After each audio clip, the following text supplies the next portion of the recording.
I'm Adam Varley, and I'm a research fellow at the University of Stirling up in Scotland. And the title of my talk is Exploring Shale Gas Activism on Twitter using Spatial Temporal Network Analysis. And there's a few people that have helped put this talk together, one of them being Phil, who's going to talk later on. So I'm sure you'll be more introduced to him later on. So the UK has committed to becoming one of the first economies to go net zero by 2050. And currently we don't have an expansive green network, but we hope to in the future. So as one of the stepping stones to this, we need some what are known as transitional energy sources. And shale gas fits the bill quite well, as it can be used to replace some of the existing coal infrastructure. And so how do we extract shale gas? Shale gas is deep in the ground, and we need to drill down to it using a process called hydraulic fracturing, otherwise known as fracking. The process uses water and sand to inject into the rock to release the gas, which is then collected at the surface. And it's about 100 years old, the theory of it. However, in the sort of late 90s, early noughties, over in the States, technological advances in drilling led to the US shale boom as it became economically viable to extract. And this led to an economic recovery and energy security within the US, as they didn't have to import from countries like Saudi Arabia. Seeing what was going on over the pond, the UK industry also developed concurrently. At the same time, all of the negative media coverage and the environmental concerns started to come out, such as climate change, but also air pollution close to sites, induced seismic activity around sites as well, which can cause property damage, water pollution, visual pollution, particularly for radioactive elements. Going very briefly over the timeline to give you a background, some early induced seismic events led to what was known as the traffic light system being introduced within the UK. Also, at the same time, we've got quite a large activism movement or anti-shale gas. At first, we were quite pro, but then as time went on, with all the environmental concerns being highlighted, we went pretty anti. And however, the government still supported it. However, over the same time period, many companies with drilling argued that the legislation was far too deep. And so alongside the fact there was a global revolution in environmentalism at the time, so it was really difficult to get this through. And since then, as a result, we've had moratorium on shale gas in Scotland, Wales, and later on in England, which coincided with some of the largest induced seismic events. And quite conveniently, it was around the general election as well. So a joint funded call was made by NERC and ESRC with the project title Unconventional Hydrocarbons in the UK Energy System. And what this project tried to aim to do was look at whether how shale could fit into the current energy network, and also what were the environmental and socio-economic impacts of this happening in terms of how this would impact both the national scale and the local scale. And as part of this, a key component was looking at acceptance of this emerging technology, and this is the component that we were involved in. Sorry. So one of the components was assessing public opinion over time and space of this emerging technology.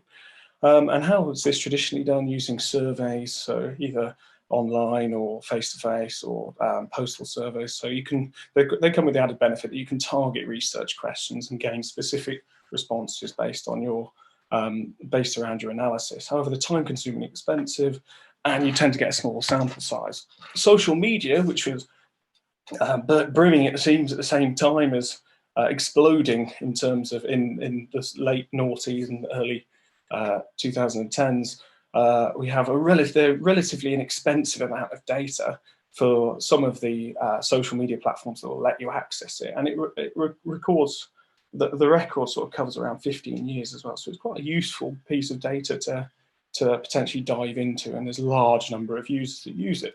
So Some of the issues that are involved in it, though, are that it's, as Rob mentioned at the start, large volumes of very unstructured data.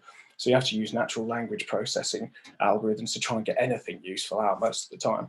And there's potentially a biased sample. Although within the UK, it's not as bad as over in the States in terms of a gender balance. We've got a relatively good gender balance between male and female, although there are issues in terms of the age category, which tend to get much younger individuals using it, and they tend to be more affluent, so affluent millennials. So how do we intend to use Twitter data or get what we want out of the Twitter data set? So we intended to use what is known as network analysis. And networks exist all over the world. The internet is a network, financial system is a network, and it just consists of nodes, or in terms of, or with respect to social media, people or accounts that are connected by links. So these are interactions. And in social media, social groups or clusters importantly build up. So you tend to be closer to the people that you know, and these tend to sort of fall out with cultural background, socio-economic status, political leanings, and also activist groups. What you'll find as well is that they're actually geographically linked as well. So in these individual groups, so you'll follow somebody that's potentially in the same country, which is quite useful for this type of analysis where Twitter tends to limit the amount of location data it shares. So how does this fit into the wider research? To what extent do public attitudes towards shale gas evolve over time? This is what we were interested in, and in response to specific events and differ across geographical areas of the UK. So we aim to use Twitter to investigate whether there were distinct groups of UK Twitter users with similar opinions that engage in the UK shale gas debate, and whether engagement changes over time and in space across the UK, and importantly, what drives these changes. So in terms of data collection, we collected data over 2019 using the Tweepy Python module Tweepy, and it collected any tweets that matched any of the frac, shale gas, or hydraulic fracks. So any text that had that in, it would be stored into our Postgres database. Importantly, these would tweets from all over the globe, not just the UK, so we had to separate them out. And the way that we developed the network was by using mentions and retweets. So if you aren't familiar with Twitter, mention is where you can say, well, Boris Johnson stopped selling our country to fracking companies. So you're trying to get Boris Johnson's attention. A retweet, for instance, here, Jeremy Corbyn, I'm down at Preston New Road. You're just retweeting what Jeremy Corbyn has said, but it connects you. And also with every tweet, you get a timestamp. And also there's additional metadata associated with the account. So we can use potentially the location on there. This is, as I'll go into in a bit later. So the way that we developed a network, here is an example of how I developed it. For example, if node 1 or account 1 mentions account 9, and then account 9 is retweeted by 11, and then 11 is mentions 3 and vice versa, we can start to see that over a few interactions, we get a relatively complex network that can be built up. We use the iGraph module that was connected to, it's got a wrapper in our iGraph. And we also use some really useful algorithms contained within this toolbox called the walk trap algorithm, which identified communities, which is based on a random walk around the network, and it identifies large densities of individual interactions here. So for example, we've got a blue and then a red community, and then also really interested in finding out who the critical actors were, who are the people that are sharing information. And we use Google PageRank's algorithm, which was first created for their search engines back in the noughties. And because, as I mentioned earlier on, it's unstructured data, it's difficult to quantify exactly what these groups are saying or what their political leanings are or their views. So we use a number of techniques to try and unpick this information. So we use something called TF-IDF, which is term frequency in inverse document frequency, which is a bit like a word cloud. However, it weights up the frequency of words based on the entire document against the individual tweet as well. So it's a little bit more powerful than, and it worked really well. If anyone wants to use it, please go ahead. We also extracted hashtags, we extracted URLs, So the URLs indicated what information sources people were sharing, so domain names, etc. And also we performed sentiment analysis to see if there was any change over time in space. And as I mentioned earlier, Twitter, Phil's going to talk about this a bit later on, but Twitter doesn't always have geolocation data associated with it. So we use the account information instead of the geolocation associated with accounts, because there was only about a few thousand that had any geolocation, whereas you could just use the account data here and then feed it into I used a geocoder called OpenStreetMap Foundation's Nomanatin, I always pronounce it wrong. And then with the returned spatial polygons in GeoJSON form, I used the R package SF. SF is a fantastic package. If anyone has used it before, it really works very well for spatial data in R and allows you then to use the statistical power of R. And then it ports pretty seamlessly with Postgres as well. So we saved it all in the Postgres database, all the spatial information. And then to normalize it, so they obviously had different sizes and they're overlapping, we essentially overlaid it on the government's authority boundaries. So we can see here that this the blue region here is a this is one of the responses that came out of the Twitter location or the API, and you can see that it overlays about 7 different authorities, and these would be weighted per tweet, so it would get 1/7 of a tweet essentially every time that account tweeted. And then this was also normalized by the population of 18 to 40-year-olds, as they are the highest proportion user of Twitter. So briefly going over results. So I identified 9,000 communities within the global network. There's a lot of communities through that walk track algorithm. However, only 400 of them were kept for analysis for me to go through manually, as they had 5 users or above, or 5 accounts or above. And then through my analysis of those 400 accounts, I was able to positively identify 19 user groups as being from the UK. And it's quite a high proportion of the global network, actually about 37% considering our population. However, we tweeted a little bit less in terms of, it's only about 25%. However, we were much better connected. So it's really useful for network analysis. So in other words, we retweeted people more and we mentioned people more within our same network. This just shows a graphic of the total response over 2019 for all of the groups. And we can see at the second half of the year, there's more activity in terms of the number of tweets per day. I've highlighted two time periods here, which is the 25th of June. You can see there's a big spike here, which is associated with the seismic events at Preston New Road, and the highest response, which is associated with the moratorium. Interestingly, you've got barely anything in terms of the general election around the 12th. So you can see perhaps, as Phil will talk later on, the Twitter community is slightly fickle when it comes to shale gas activism. So moving on, when I found that there were 4 communities within the UK, within the 19 communities, that made up nearly 95% of the entire population. So I decided to take this forward with these numbers, with these communities, and using the qualitative analysis, using TDIF hashtags, and also the URLs, etc. I mentioned earlier on, I was able to identify one community, the largest community, which is about 55% of the total number of users.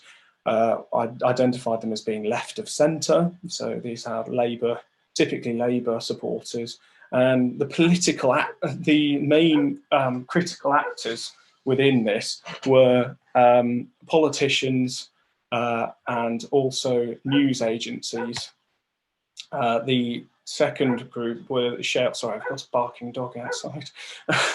And then the second group were shale gas activists, which were about 25%, and they mainly, in terms of critical actors, were environmental activists and academics and scientists. And then the final 2 groups, which were pro-shale, which were made of mainly individuals, and pro-Scottish independents, which were also individual accounts. What I will mention actually is that the vast majority of people within the country would appear to be anti-shale gas by looking at these groups. So we roughly think about 93%, which corresponds to other studies that we've done in terms of surveys, traditional surveys. So this is a visualization of the network. It doesn't tell you too much, but it looks pretty. And it's moving over time through the months. It's best, it doesn't tell you too much, so it's best to do metrics on this, as I was saying, in terms of critical actors. So it leads to this type of graph here. So we can see that we've got a weekly breakdown of the data set. So in the top plot, we have the percentage number of weekly tweets broken down per the 4 groups here. So you've got left to centre, shale gas activists, pro-shale, and Scottish independents. And then the second plot in B shows the total number of tweets, and also the account which was the accounts that were most at the centre or driving the conversation using Google PageRank's algorithm. And then the final one shows sentiment over time. So you can clearly see that there is change. So the first half of the year, you can see that the shale gas activists drove the debate. But then over time, as we moved on into the future, as we moved closer into the election, because importantly this was an election year, we got more of a co-opting of the debate. And you can see this within the critical acts, so I got more green here, more green here. And importantly, over this time, we started, so in terms of sentiment, we started quite high. So everyone was positive at this time of the year. But however, as the election came into play, everyone became more negative, or the conversation became more negative. And we can see an example of this in terms of tweets. So in the first half of the year, we had a strong message of solidarity for the community of Woodsets, prior to them facing community invaders INEOS. And then, like, you can read the rest yourself. And then the second part of the year, we start to get more negative. And so this is represented in the sentiment analysis. So not only are the despicable Tories trying to dismantle our NHS, they're also insisting on destroying the planet's wildlife through their support of fracking of fossil fuels. So you can see how the conversation is changing. And in terms of spatial response... Sorry to interrupt you, yeah. Adam, 3-minute warning. Yeah, that's fine. I've got 2 slides left. So this is a spatial response of the 4 groups. So we can see left of centre, shale gas activists, pro-shale gas, and Scottish independents. And we can see there is a spatial difference between these individual clusters using the account locations that are tweeting at those times. So we can see that the left of centre tend to be associated with the northwest of England and London. And we see that the shale gas activists, particularly at the start of the year, as we'll see just now, we see a big strong point around sort of Sheffield area, Chesterfield area, and York. Pro-shale, interestingly, tend to be associated more with the southeast and the Midlands. And then finally, the Scottish independents, unsurprisingly, are associated with Scotland. So to summarise, network analysis is a useful tool that can identify communities and critical actors within Twitter networks. And you can get more geographic information out of this data, or its broad scale, using geocoding of account information. It's useful for revealing broad scale spatial patterns. Phil will mention later on, if you stay around for his talk, he'll talk about how you can use the more specific geolocation data that's associated with tweets. But this is a slightly different type of analysis. And in terms of the shale gas environment, most people on Twitter are totally opposed to shale gas development within the UK, and we found this in the wider project.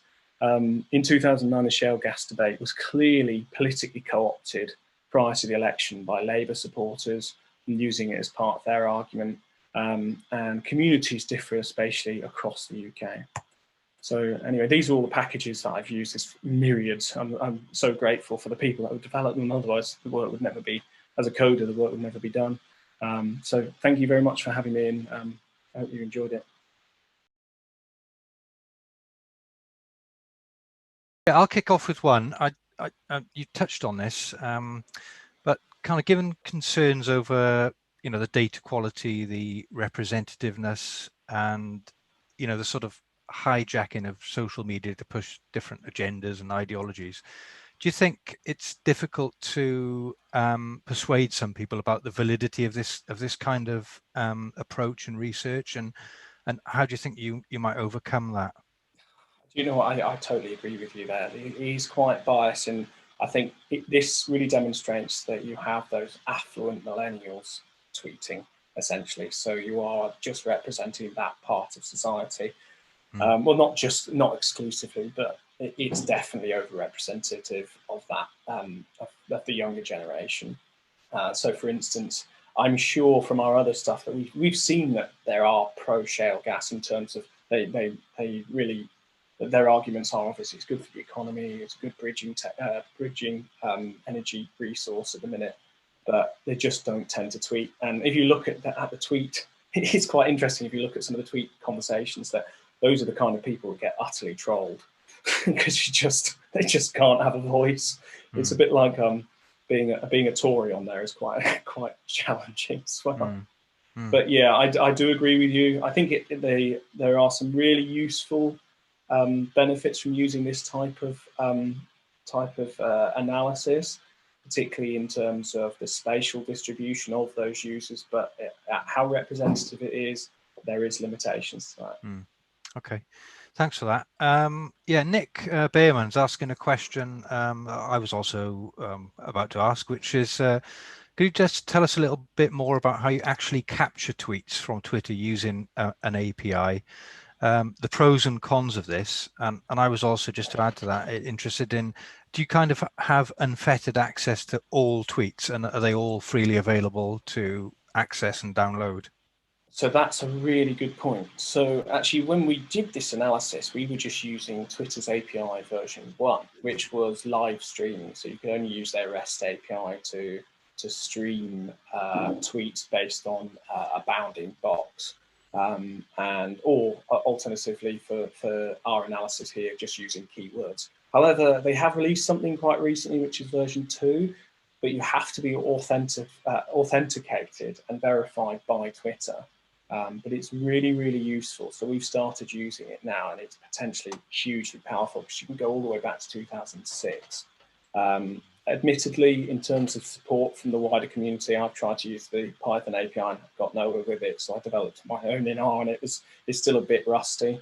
But yeah, if you're comfortable with making HTTP requests, then it's not that difficult. I have put something on my GitHub which can help people if that would help them, but with the API 1, well, API 2, but there's loads of packages out there to capture data from API 1, which has been around since, I don't know, 2010 or something. Thanks. I think we've got time for one more. I was going to ask about, the ethical considerations, and Bruce has posted a similar question. He's asking, are there privacy implications? Could government and security services use these techniques to identify and persecute people? Perhaps. I'm sure it's going on all the time. So that's my answer. I'm pretty sure if I can do it, then some very clever person at GCHQ can do it. So yes, that's my answer to it. Okay. I just had one more question. The location data on the Twitter accounts, does that exist for all? I was trying to think about my own account. No, it doesn't. Do all accounts have that? So you do miss out. So you miss them. Yeah. So I'm sorry, I forgot to mention this. But okay. It's usually, and also you get some right silly ones, which are like, oh, I live on the moon. Yeah. So luckily, the OpenStreetMap's geocode is intelligent enough to realise that that's not doesn't give it a geolocation. Yeah. But I think I roughly estimate between 25% and 30% you get back, which is not bad actually in comparison to the geolocator. So the actual location information attached to tweets. As Phil will talking about this in his talk, it's about less than 1% or 1% around that. So it does give you more information, although it's more broad brush. So it's not attached to a device.